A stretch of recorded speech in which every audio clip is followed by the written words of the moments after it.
Hello students, कैसे हैं आप लोग।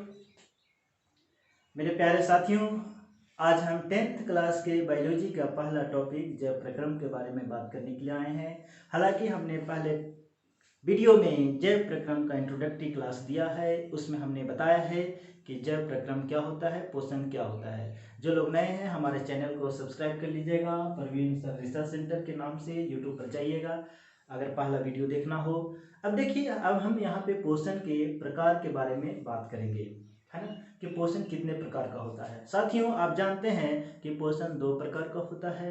जो पहला है वह स्वपोषण, दूसरा क्या है, परपोषण। यानी nutrition is divided into two parts. First one is autotrophic nutrition and second one is heterotrophic nutrition. आप जानते हैं कि स्वपोषी पोषण वैसा पोषण का प्रकार है जिसमें जीव भोजन स्वयं बनाते हैं, जैसे हरे पौधे। ठीक है। परपोषण में आप जानते हैं कि जो अपने भोजन के लिए दूसरे जीवों पर निर्भर रहते हैं उसको हम लोग परपोषण कहते हैं। जैसे मनुष्य क्या है, परपोषी पोषण का एक प्रकार है। ठीक है। जो अब आप देखिए कि यहाँ पे परपोषी पोषण को भी आप बांट सकते हैं तीन प्रकार में। यानी आप हेटरोट्रोपिक न्यूट्रिशन को भी डिवाइड कर सकते हैं थ्री पार्ट्स में। फर्स्ट क्या होगा, मृतजीवी। सेकेंड परजीवी। और थर्ड प्राणी समभोजी। ये तीन प्रकार का न्यूट्रिशन। यानी आप हेटरोट्रोपिक न्यूट्रिशन को भी तीन पार्ट में डिवाइड कर सकते हैं। First one is saprophytic nutrition, second parasitic nutrition and third holozoic nutrition. हम लोग अब बात करते हैं कि मृतजीवी न्यूट्रिशन क्या होता है, मृतजीवी परपोषण क्या होता है। देखिए मेरे प्यारे बच्चों, नाम से ही इसमें कंसेप्ट पता चल रहा है। मृतजीवी का मतलब है कि वैसा जीव जो मृत पर आश्रित होंगे। यानी मृत कौन होंगे, जीव या जंतु, पेड़ पौधे। यानी वैसा जीव जो अपने भोजन के लिए किस पे निर्भर होगा, मृतजीवी पेड़ पौधों पर, मृत पेड़ पौधों या जंतुओं पर निर्भर होगा।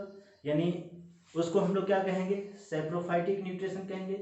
इसमें देखिए समझना है कि भोजन जो प्राप्त होता है वह किस प्रकार होता है मृतजीवी में। मृतजीवी को अंग्रेजी में सैप्रोफाइटिक कहते हैं, और सैप्रोफाइटिक का मतलब होता है एब्जॉर्ब, मतलब अवशोषण। इसमें भोजन का अवशोषण होता है मृत पेड़ पौधों से या मृत जीव जंतुओं से।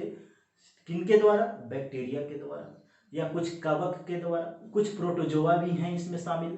तो आप देखिए कि इसमें भोजन की जो प्राप्ति है या भोजन प्राप्त करने का जो तरीका है वह कैसे होता है, तो वो एक शरीर के सतह से होता है। जो घुलित कार्बनिक जो पदार्थ हैं उसको अवशोषण होता है ना, मृत जीवी से अवशोषित होकर यहाँ पे भोजन की प्राप्ति होती है। अब आपको ये जानना है कि अगर आपसे कोई पूछे कि इसमें भोजन किस रूप में होता है, तो तरल अवस्था में होता है। ठीक है। यानी मृत जीवी के बारे में ये बात यहाँ तक समझ में आई।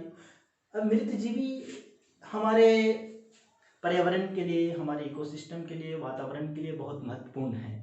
क्यों महत्वपूर्ण है, क्योंकि ये मृत पेड़ पौधे या जीव जंतु को सड़ा गला कर किसमें, मिट्टी में प्रतिस्थापित कर देते हैं। और फिर मिट्टी से और जो जो गैस उत्पन्न होता है वो गैस वायुमंडल में मिल जाता है और मिट्टी में प्रतिस्थापित हो जाता है। और फिर पेड़ पौधे मिट्टी से अपना खनिज लवण प्राप्त करते हैं। तो ये चक्र चलता रहता है। और इसीलिए हम लोग मृत जीवी को डिकम्पोजर भी कहते हैं। क्या कहते हैं, डिकम्पोजर भी कहते हैं, यानी अपघटक भी कहते हैं। यानी अपघटक का एग्जाम्पल अगर आपसे कोई पूछे तो आप क्या बताएंगे, जो मृत जीवी पोषण का प्रकार में होंगे उनको हम लोग बता देंगे, कोई दिक्कत नहीं। चलिए अगला जो है वो क्या है, परजीवी। परजीवी को समझिए, परजीवी क्या है, नाम में ही देखिए, परजीवी, पर मतलब दूसरा। यानी वैसा पोषण जिसमें जीव दूसरे जीव पर निर्भर रहता है। कैसे, संपर्क में रहकर। और यह संपर्क कैसा होता है, अस्थायी या अस्थायी रूप से संपर्क में रहता है और उससे भोजन की प्राप्ति करता है। फॉर एग्जाम्पल, जैसे मान लिया जाए कि आपके सर पर जूं है, या आपके पेट में कभी कभी आप सुनते हैं कि जोंक हो जाता है, टेप वार्म, हुक वार्म में, है ना। ये सब क्या है, परजीवी का प्रकार है। इसमें क्या होता है कि जीव जो है कृमि है ना। अभी कृमि पे कई बार उसके लिए सरकार द्वारा योजना भी चलती है तो उसको समाप्त करने के लिए। तो ये सब क्या है, परजीवी के प्रकार है, या मलेरिया परजीवी है ना। तो इसमें क्या होता है, इसमें जो भोजन की जो प्राप्ति होती है वह एक रूपता नहीं होता है, एक समरूपता नहीं होती है। इसमें भी प्राय तरल रूप में ही भोजन को प्राप्त किया जाता है परजीवी के द्वारा। पैरासाइटिक है ना, पैरासाइटिक न्यूट्रिशन भी समझ में आ रहा है। एग्जाम्पल दे देंगे, एग्जाम्पल हमने बताया। कुछ पौधे भी परजीवी का एग्जाम्पल हो सकते हैं, जैसे अमरबेल। अमरबेल बहुत इंपॉर्टेंट एग्जाम्पल है इसका, है ना। ये बात समझ में आ गया। यानी कोई पूछे कि आप परजीवी का एग्जाम्पल दीजिए तो आप सीधे गिनाना शुरू कीजिए। क्या? कवक, बैक्टीरिया, अमरबेल, entamoeba histolytica, tape worm, hook worm, कई तरह के एग्जाम्पल हैं। मलेरिया परजीवी है ना, दिक्कत कोई नहीं। चलिए अगला हम लोग लेकर चलते हैं। जो अगला टॉपिक है, अगला जो प्रकार है प्राणी संभोजी। इसका नाम है अंग्रेजी में होलोजोई। होलो का मतलब होता है कंप्लीट, यानी पूर्ण रूप से, और जोई का मतलब होता है जंतु। ठीक है। अब इसमें आप देखिए कि इसमें भोजन का जो प्रकार है, पोषण का जो प्रकार है, वो किस तरह से होता है, पूर्ण जंतु की तरह से। जैसे जंतु अपना भोजन प्राप्त करते हैं, ठोस कार्बनिक पदार्थों को भोजन के रूप में ग्रहण करते हैं जिस तरीके से, उसी तरीके से यहाँ पे भोजन का प्राप्ति होती है।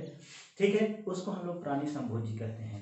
जैसे मनुष्य द्वारा भोजन प्राप्त करना, या फिर आप मेढक है या अमीबा है। यहाँ इंपॉर्टेंट हो जाता है अमीबा, क्योंकि अमीबा प्रोटोजोआ में भी आता है ना। आपसे पूछ देगा कि अमीबा किस न्यूट्रिशन का टाइप है, तो आप इसमें होलोजोई की लगा सकते हैं, कोई दिक्कत नहीं है ना। तो ये तीन बातें आपको समझ में आ गया, तीनों प्रकार। चलिए, अगर इसमें कहीं भी दिक्कत हुआ होगा या आपको समझने में दिक्कत होगा, या स्पीड बढ़ाना होगा या कम करना होगा, तो जरूर हमको कमेंट कीजिएगा, है ना। हम सोचते हैं कि जो हम बताएं वो आपको पूरी तरह से आपके मन में ये बैठ जाए, पूरी तरह से समझ में आ जाए। हम समझाने का प्रयास कर रहे हैं, लिखवाना हम चाहते तो लिखवा। इसलिए अगर आपको ये अगर दिखाई दे रहा हुआ तो आप इसको नोट भी कर सकते हैं, और हमारे चैनल को जरूर सब्सक्राइब कीजिएगा, है ना। और शेयर भी कीजिएगा, दोस्तों को बताइएगा, क्योंकि अभी छुट्टी का दिन है, लोग दोस्त आपके पढ़ेंगे, आप भी पढ़ेंगे, है ना। ठीक है, नमस्कार।